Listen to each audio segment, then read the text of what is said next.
أعوذ بالله من الشيطان الرجيم. بسم الله الرحمن الرحيم. الحمد لله، الصلاة والسلام على رسول الله وعلى آله وأصحابه. أما بعد، السلام عليكم ورحمة الله وبركاته. امام نووی رحمه الله در کتاب ریاض الصالحینش میگوید: باب تحریم تصویر الحیوان فی بساط او حجر او ثوب او درهم او دینار او وسادة و غیر ذلك.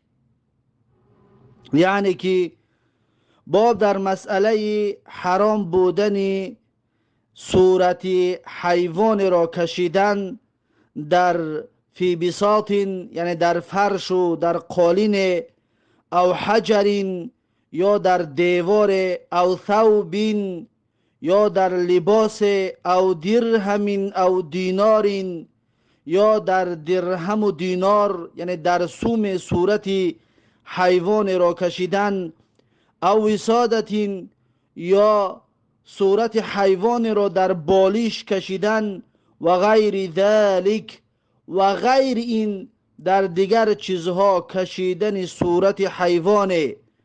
و تحریم اتخاذ صورت فی حائط او سقف و ستر و عمامت و ثوب و نحوها. و همچنین این باب در مسئله حرام بودن قرار دادن صورت در دیوار، یعنی کشال کردن صورت در خانه، در دیوار کشال کردن، او سقف یا گذاشتن صورت در سقف خانه، در بام خانه، و سترین یا قرار دادن صورت در پرده، و عمامت یا در سله، و ثوب یا در لباس و نحوها. به مثل این چیزها در گذاشتن صورت و آویزان کردن یا کشیدن صورت به چیزهای. والامر بإتلاف الصورت و امری به اتلاف صورتی، یعنی باب همچنین در مسئله امر شدن به اتلاف صورت است. یعنی که در هر کجایی که صورت رو میبینید باید اون صورت رو از بین ببرید، باید اون صورت از بین برده شود. یعنی در خانه رفتید صورت دیدید، یا در دیوار، یا در قالین، یا در پرده، یا در لباس، اگر صورت را دیدید، صورت حیوان یا صورت چیزهای جاندار، باید اون را از بین ببرید. با قدر تواناییتون باید اون را از بین ببرید. پس این باب هست که امام نووی رحمه الله این باب را با این عنوانها کشاده است و در زیر این باب برای ما و شما چند از حدیث ها را تقدیم میگرداند. اولین حدیثی که امام نووی رحمه الله در زیر این باب در کتاب ریاض الصالحینش می آورد، حدیث 1677 کتاب ریاض الصالحین است. امام نووی رحمه الله در زیر حدیث 1677 کتاب ریاض الصالحینش می گوید: عن ابن عمر رضی الله عنهما، یعنی از ابن عمر رضی الله عنهما روایت است: ان رسول الله صلی الله علیه و سلم قال، میگوید هر آینه رسول الله صلی الله علیه و سلم فرمودند: ان الذين يصنعون هذه الصور، یعنی هر آینه کسانی که می سازند این اشکال و این صورت ها را، کسانی که صورت می سازند، کسانی که صورت می کشند، یعذبون یوم القیامت. رسول الله صلی الله علیه و سلم میگوید صورت سازان و صورت کشان یعذبون، عذاب کرده میشوند، عذاب داده میشوند، شکنجه کرده میشوند، یوم القیامت، در روز قیامت. یقال لهم، برای صورت سازان و صورت کشها گفته میشود که احیوا ما خلقتم، یعنی که زنده بگردانید آن چیزی را که شما ساخته اید، آنچه را به نقشه کشیدید آن صورت حیوان را یا صورت چیزی جاندار را، صورت آدم را که وقتی که کشیدید شما، الله جل جلاله برایشان می گفته است یا برای این طور انسان ها گفته می شده است که احیو ما خلقتم، یعنی زنده بگردانید آنچه را که شما ساخته اید. چیزهای ساختگیتان را اکنون روح ببخشید و زنده بگردانید. حتما که انسان این کار را کرده نمیتواند.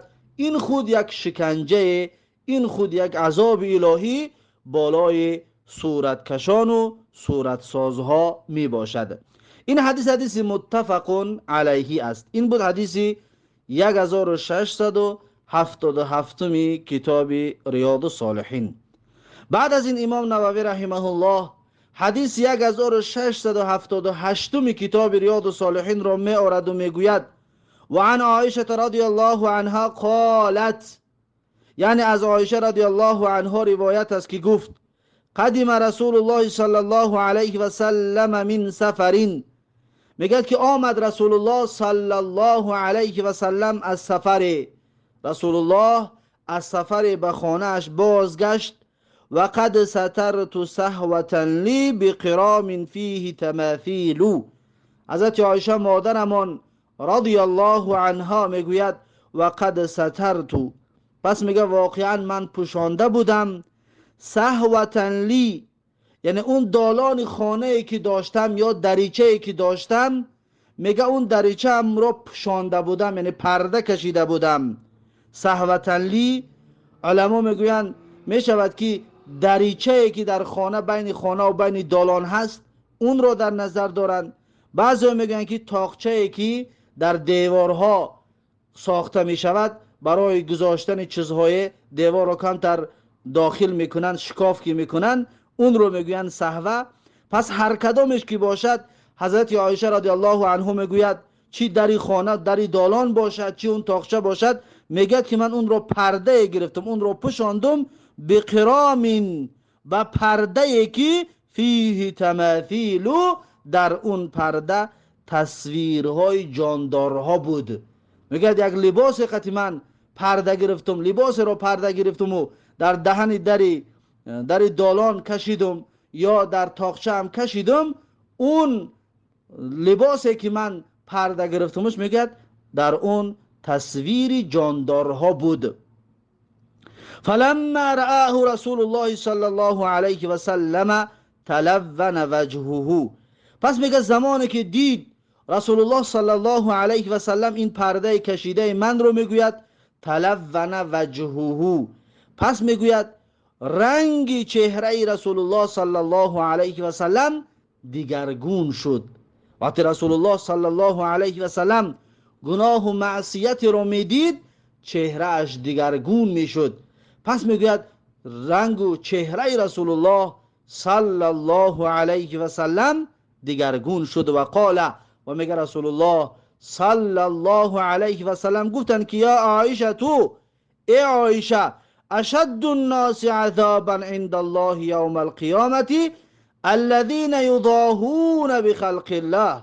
میگه گفت ای عایشه، سخت‌ترین مردم کسانی هستند عذابا عند الله یوم القیامه، یعنی سخت‌ترین مردم از عذاب در نزد الله جل جلاله در روز قیامت، الذین، کسانی هستند که یضاهون بخلق الله، یعنی شبیه می سازند، شبیه سازنده به خلق الله جل جلاله هستند، شبیه می سازند به خلق الله جل جلاله، به آفرینش الهی چیزهای را شبیه می سازند. پس این طور انسان ها گفت اشد الناس عذابا هستند، یعنی سختترین عذاب را این صورتکشان و این تصویرکشان و مجسمه سازها دارند که الله جل جلاله به سختترین عذابش این انسانها را گرفتار می کرده است. قالت، بعد از شنیدن این سخن رسول الله صلی الله علیه و سلم، حضرت عایشه مادرمان رضی الله عنها میگوید که فقطعناه، پس میگم ما بریده گرفتیم اون پرده ای که گذاشته بودم، فجعلنا منه وسادتا او وسادتین، پس میگه ساختیم ما از همون پرده امان یک بالشت یا دو بالشت، یک بالشت یا دو بالشت میگه ما از اون پرده ساز کردیم و ساختیم. این حدیث متفق علیه می باشد. پس این بود حدیث 1678 کتاب ریاض الصالحین. امام نووی رحمه الله در زیر این حدیث میگوید القرام، یعنی کلمه قرام که در این حدیث آمده بود، بقرام فیه تماثیل، قرام معناش چیست؟ میگه بکسر القافی، قاف رو کسره که قرام، و هو الستر، میگه قرام معناش پرده است، یعنی که پرده. و صحوتو و صحوتون لی، حضرت عایشه رضی الله عنها گفتن که وقد سترت صحوتن لی، یعنی که ستر کردم، یعنی پوشاندم اون دالان بین خانه‌ام و بین دالانم دریچه‌ای که بود یا تاقچه‌ای که داشتم اون رو پوشاندم. پس میگه و صحوتو، صحوه معناش چی است؟ بفتح السین المهملتی، میگه سین را فتحه بده، یعنی الصحوتو. و هی الصفه، اون صفه هست، تکون بین یدی البیتی، یعنی در پیش خانه می باشد. این صفه هست، جای هست، یعنی حولی هست یا دالانی که در پیش روی خانه می باشد، دالانی که در پیش خانه می باشد اون رو میگوین از صحوتو. و قیل، و بعضی علما گفته هستند که هی الطاق النافذ فی الحائط، صحوه این تاقچه هست که شکاف میکنند دیوار را، تاقچه که دیوار را شکاف میکنند و برای چیزا را گذاشتن، انا همون تاقچه را میگوین از صحوه. چطوری گفتیم در مسئله صحوه بعضی علما میگوین که دری که در بین خانه و دالان هست این رو میگوین، و بعضی از علما میگوین این از صحوه یعنی تاقچه که در داخل خانه ها میشود. پس هر کدامش که باشد، حضرت عایشه رضی الله عنها وقتی این جایها را پرده کشید به لباسی که در آن صورت بود، رسول الله صلی الله علیه و سلم این حدیث زیبا را، این تهدید را، این حکم بسیار سخت را بیان کردن برای کسانی که صورت کش هستند و برای کسانی که مجسمه ساز می باشند. بعد از این امام نووی رحمه الله حدیث 1679 کتاب ریاض الصالحین را می آورد و می گوید و عن ابن عباس رضی الله عنهما قال، یعنی از ابن عباس رضی الله عنهما روایت است که گفت سمعت رسول الله صلی الله علیه و سلم یقول، میگوید که شنیدم رسول الله صلی الله علیه و سلم را که میگفت، رسول الله صلی الله علیه و سلم میگفتند که کل مصور فی النار، یعنی هر تصویر گیرنده در آتش جهنم است، هر صورت گیرنده، هر نقاش حیوانات و چیزهای روح داره در آتش جهنم است. یجعل له بكل صورت صورها نفس، یعنی که ساخته می شود برای این انسان صورتگیر به هر صورتی که کشیده است این انسان نفسون، یعنی یک نفس، یک مخلوق، یک شکل الله جل جلاله می سازد برای این انسان که فیعذبه فی جهنم، انا همون صورتهای گرفتهش که الله اون را به شکل آمادهش کرد، به شکل گرداندش، انا همون شکل گرداندش، انا همون صورتاش فیعذبه، این انسان را شکنجه میکند، عذاب میکند در جهنم. یعنی عذابی انسانهای صورتگیر و عذابی انسانهای نقاش و انسانهای مجسمه آماده کنندگان و مجسمه می ساختگی ها همین است که انا همون مجسمه هایشان را الله جل جلاله به نفس، به شکل، به موجود می آفریند که این انسان را عذاب میکند انا همون کار خودش. قال ابن عباس، ابن عباس رضی الله عنه میگوید فان كنت لا بد فاعلا، پس اگر که حتما کردنی باشی، یعنی که ناگزیر باشی، یعنی که حتما صورت کشیدنی باشی، فاصنع الشجره، پس میگه تو صورتی درخت را بکش.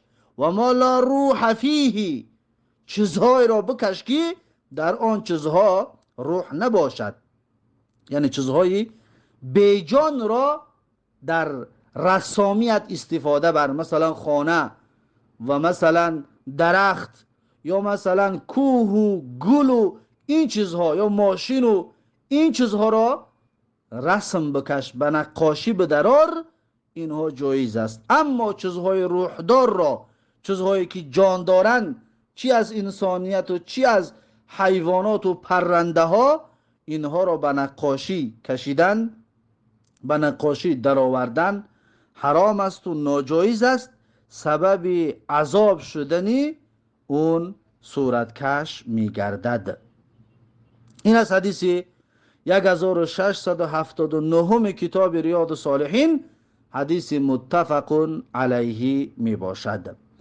بعد از این امام نووی رحمه الله حدیث 1680 کتاب ریاض الصالحین را می آورد و می گوید و عنه قال، یعنی از ابن عباس رضی الله عنه روایت است که گفت سمعت رسول الله صلی الله علیه و سلم یقول، میگوید که شنیدم رسول الله صلی الله علیه و سلم را که میگفت، پیغمبر صلی الله علیه و سلم میگفتند که من صور صورتا فی الدنیا، یعنی هر کسی که به تصویر بکشد صورت را در این دنیا، یعنی هر انسانی که موجودی جاندار را، مخلوقی جاندار را در این دنیا به صورت میکشد، کلف ان ینفخ فیها الروح یوم القیامة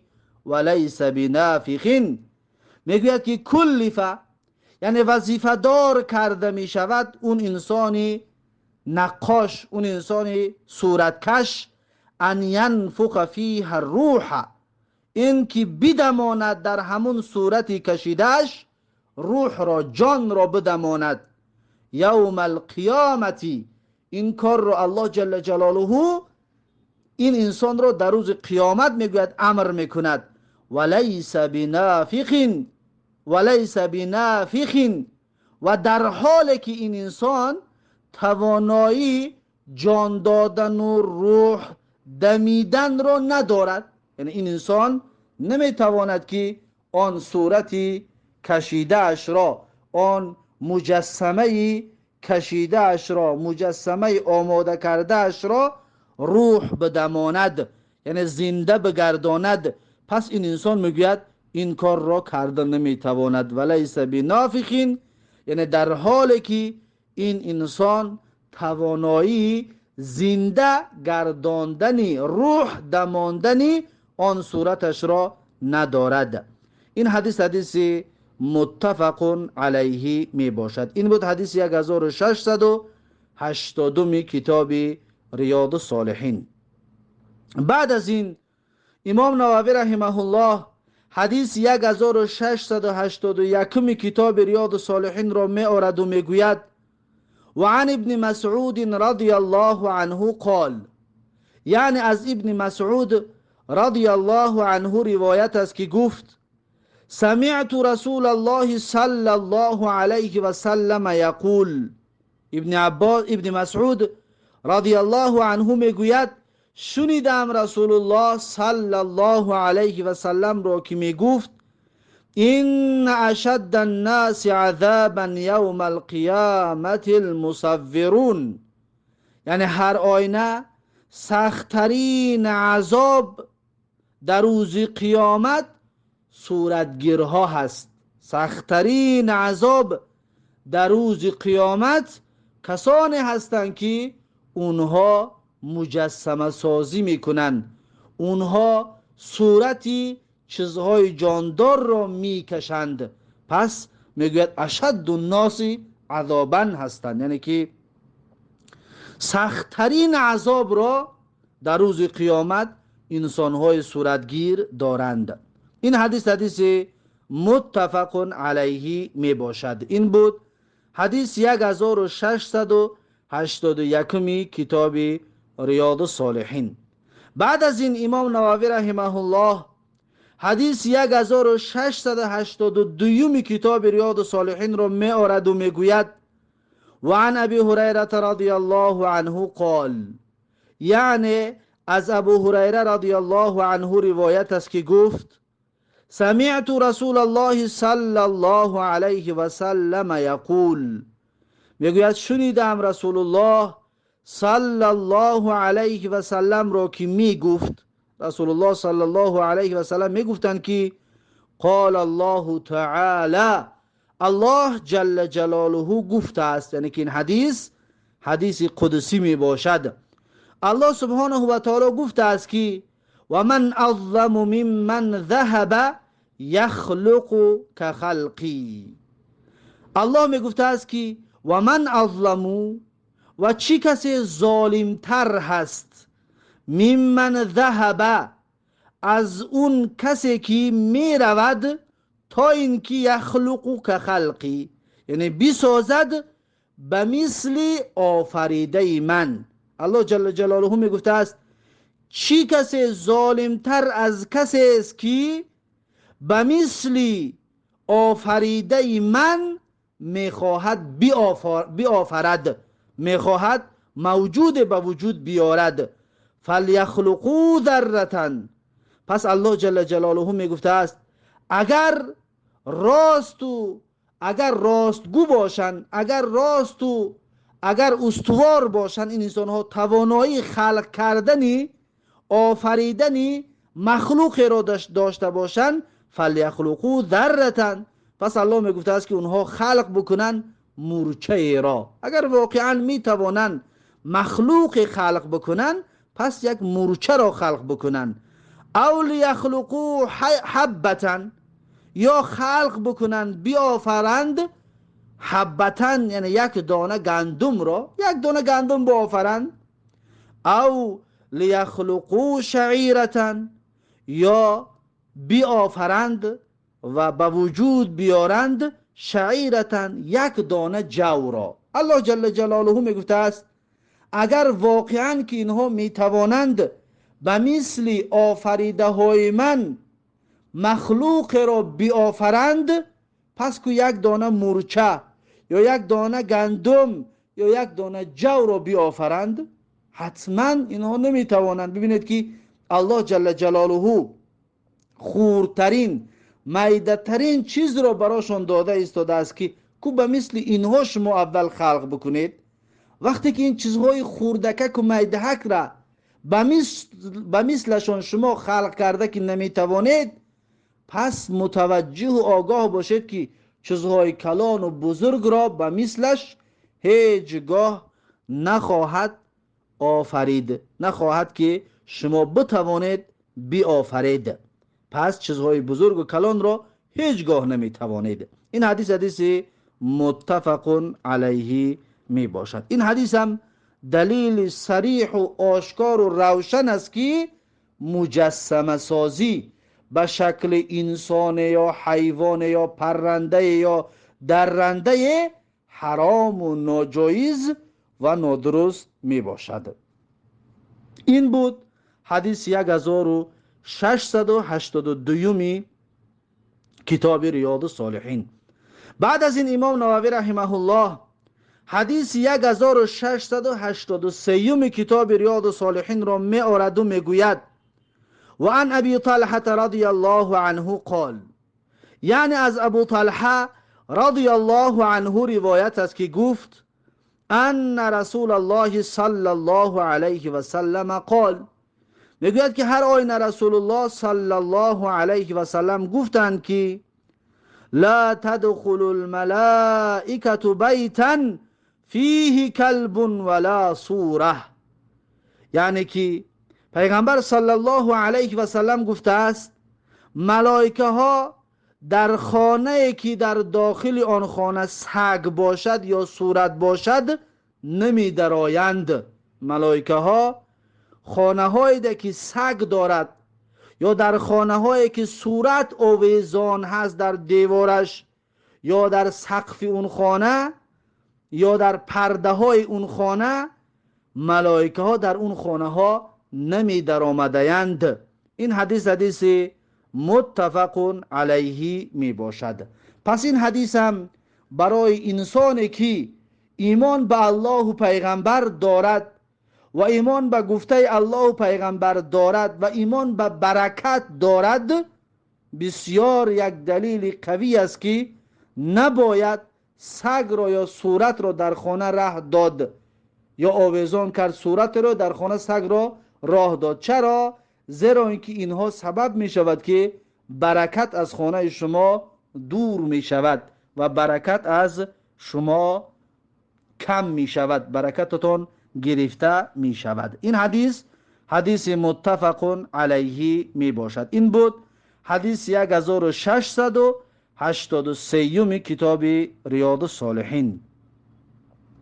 بعد از این امام نووی رحمه الله حدیث 1684 کتاب ریاض الصالحین را می آورد و می گوید و عن ابن عمر رضی الله عنهما قال، یعنی از ابن عمر رضی الله عنهما روایت است که گفت وعد رسول الله صلی الله علیه و سلم جبریل ان یأتیه، میگه وعده کرد پیغمبر صلی الله علیه و سلم را جبرائیل علیه السلام ان یأتیه، این که به نزدش می آید.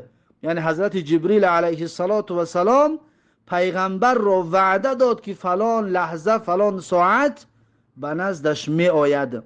فراث علیه، پس دیر کرد حضرت جبریل علیه السلام حتی اشتد علی رسول الله صلی الله علیه و سلم، تا اینکه سخت شد بر پیغمبر صلی الله علیه و سلم. یعنی رسول الله خیلی طولانی انتظار شدن که جبریل علیه السلام می آید، اما حضرت جبریل نه آمد. فخرج، پس میگه پیغمبر صلی الله علیه و سلم از خانه بیرون شد. فلقیه، پس دید حضرت فلقیه جبریل، پس دید پیغمبر صلی الله علیه و سلم را جبریل علیه السلام. یعنی وقتی پیغمبر از خانه اش بیرون که برآمد، بعد حضرت جبریل علیه السلام پیغمبر صلی الله علیه و سلم را دید. فشکا الیه، پیغمبر صلی الله علیه و سلم گیله کرد از حضرت جبریل علیه السلام یا شکوه کرد از حضرت جبریل علیه السلام. یعنی برای نآمدنش، وقتی که وعده کرد و نآمد، حضرت پیغمبر محمد رسول الله صلی الله علیه و سلم شکایت کرد و گیله و شکوه کرد از جبریل علیه السلام. فقال، پس حضرت جبریل علیه السلام گفتند که انا لا ندخل بیتا فیه کلب ولا صوره، یعنی ما نمی درآییم در خانه که در آن خانه سگ یا صورت باشد. پس حضرت جبریل علیه السلام سببی نآمدنش نزد پیغمبر صلی الله علیه و سلم را شرح دادند و بیان کردند که ما ملائکه ها در خانه که سگ است نمی درآییم، یا در خانه که صورت آویزان هست، در خانه که صورت هست ما به اون خانه ها نمی درآییم. پس پیغمبر حضرت جبریل علیه السلام بیان کردن علتی نآمدنشان را. رواه البخاری، این حدیث را امام بخاری رحمه الله روایت کردگی است. امام نووی رحمه الله میگوید راث، یعنی کلمه فراث علیه، راث را معناش چیست؟ میگه ابطاء، یعنی دیر کرد. راث به عربی ابطاء، به تاجیکی عردش هم به معنای دیر کرد. و هو بالثاء المثلثه، این با حرف ثای سه نقطه می باشد. پس این بود حدیث 1684 کتاب ریاض الصالحین. بعد از این امام نووی رحمه الله حدیث 1685 کتاب ریاض الصالحین را می آورد و می گوید و عن عایشه رضی الله عنها قالت، یعنی از عایشه رضی الله عنها روایت است که گفت وعد رسول الله صلی الله علیه و سلم جبریل علیه السلام فی ساعت ان یأتیه، میگه وعده کردن رسول الله صلی الله علیه و سلم را جبرائیل علیه السلام فی ساعتین، یعنی در فلان لحظه و در فلان وقت، ان یأتیه، این که نزد پیغمبر می آید، یعنی حضرت جبریل علیه السلام محمد رسول الله صلی الله علیه و سلم را وعده دادن که فلان لحظه و فلان وقت نزدش می آید. فجاءت تلک الساعه، حضرت عایشه رضی الله عنها میگوید پس همان لحظه فرا رسید، همون لحظه که وعده داده بودند همون وقت فرا رسید. ولم یأتیه، اما جبریل علیه السلام در همان لحظه، در همان وقت وعده شده نزد پیغمبر صلی الله علیه و سلم نآمد. قالت، حضرت عایشه رضی الله عنها میگوید و کان بیده عصا، یعنی در دست پیغمبر صلی الله علیه و سلم تیاق بود، عصای بود. فطرحها من یده، یعنی پیغمبر صلی الله علیه و سلم پس پرتافت، انداختن اون عصا را از دستشان.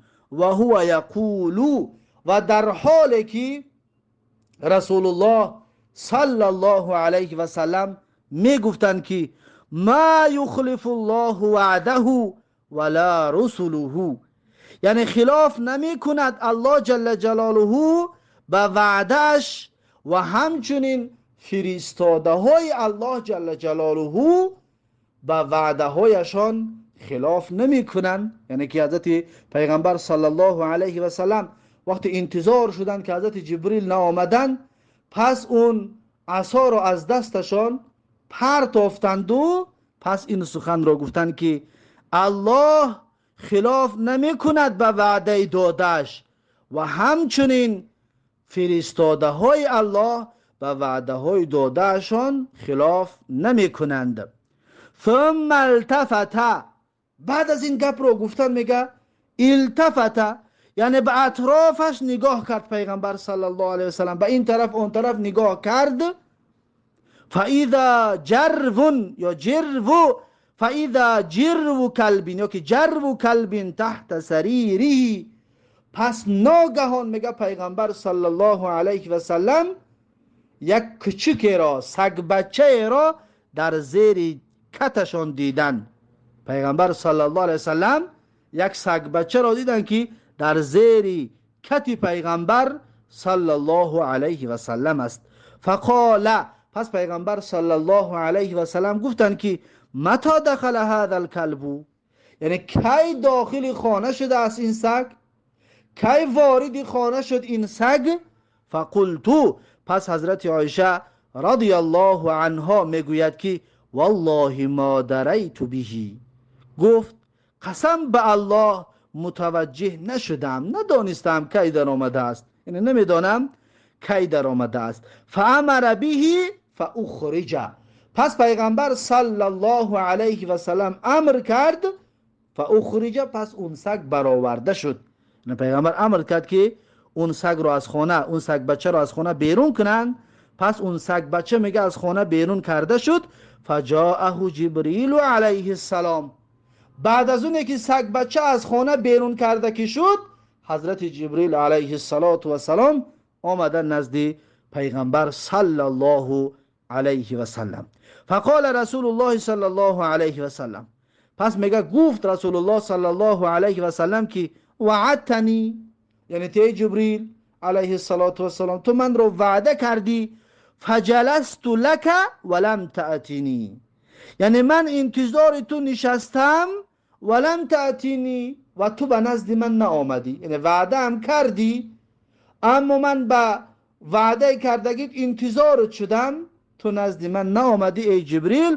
فقال، پس حضرت جبریل علیه السلام بیان کردن علتی نآمدنشان را که منعنی الکلب الذی کان فی بیتک، گفت باز داشت من را از آمدن سگی که در خانه ات بود، یعنی اون سگ بچه که در زیر کتت بود، اون سگ بچه سبب شد که من آمده نتوانستم به نزدت. انا لا ندخل بیتا فیه کلب ولا صورت. حضرت جبریل علیه السلام بیان کردند که ما نمی درآییم به خانه که در آن خانه سگ یا صورت باشد، یعنی ملائکه ها در خانه که سگ یا صورت باشد در اون خانه ها نمی در آمده اند. رواه مسلمون، این حدیث را امام مسلم رحمه الله روایت کردگی هست. این بود حدیث 1685 کتاب ریاض الصالحین. بعد از این حدیث 1686 کتاب ریاض الصالحین را امام نووی رحمه الله می آورد و می گوید و عن ابی الحیاج حیان ابن حسین قال، یعنی که از ابو حیاج حیان ابن حسین رضی الله عنه روایت است که گفت قال لی علی ابن ابی طالب رضی الله عنه، ابو الحیاج میگوید که علی ابن ابی طالب رضی الله عنه من را گفت الا ابعثک علی ما بعثنی علیه رسول الله صلی الله علیه و سلم، یعنی آیا تو را نفرستم به آن چیزی که من را فرستاده بود رسول الله صلی الله علیه و سلم، یعنی که آیا من همان وظیفه را که رسول الله به من داده بود آیا همون وظیفه را من برای تو ندیهم؟ پس اون وظیفه چی بود؟ الا تدع صورتا الا طمستها، یعنی اون وظیفه همین است که الا تدع صورتا، نباید بگذاری صورت را بگذاری الا طمستها، مگر اینکه باید اون صورت را از بین ببری، اون صورت را محو کنی، آن صورت را نیست و نابود بکنی. یعنی که یکم وظیفه همین است که هر که جای در صورت را دیدی اون صورت را باید از بین ببری، اون صورت باید از بین برده شود.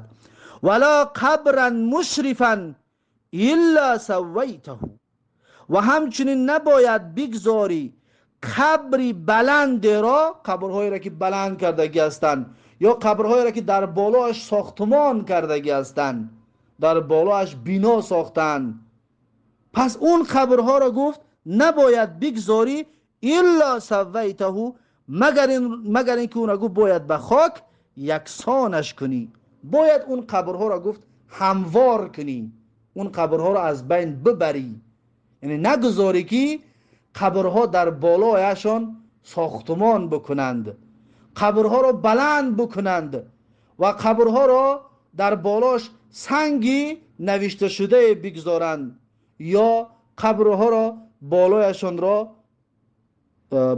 را با سمنت و با چیزهای قیمت بها آرا و تارا بدهند. نباید این کارها کرده شود. در هر کجای گفت این چیزها را دیدی باید اون را از بین ببری. رواه مسلمون، این حدیث را امام مسلم رحمه الله روایت کرده است. پس حضرت علی، پس ابو حیاج رضی الله عنه میگوید حضرت علی رضی الله عنه من را گفت که آیا همون وظیفه‌ای که پیغمبر به من داده بود من برای تو ندیهم؟